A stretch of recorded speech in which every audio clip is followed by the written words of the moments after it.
All right, say hi, Mr. Stephen. Mr. Stephen, we're gonna pretend that Mr. Stephen is coming into class. This is what it's gonna look like for you guys.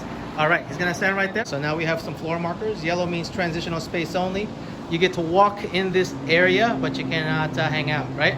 We're gonna be tempted to speak to our longtime friends, and since we haven't seen in a really long time, but we're gonna have to do it outside in the fresh air.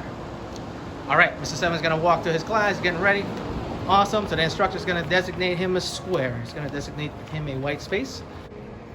Right here, there's 3 differentiated colors. Yellow, which is a transitional space. Orange, which means instructor is in charge of this area. And white, which means this is the training space that you will be designated in.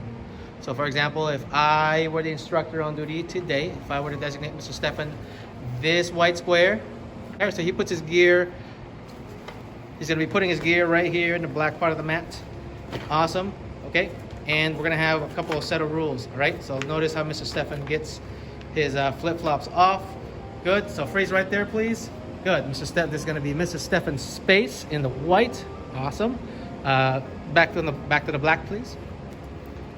If you are wearing shoes, this is where you will be changing out into your shoes. Okay. Here's a rule guideline. No shoes on the mat unless they are specifically mat shoes only. All right. The tiled floor space is shoes specific or flip-flops, but no bare feet, no socks. So here's a couple ways that you'll break it if you are barefoot and you step onto the tile because of cross-contamination, because what's under your feet right now with that tile will go on the mat if you were to step on it. Shoes on tile or bare feet on the mat, but not one or the other.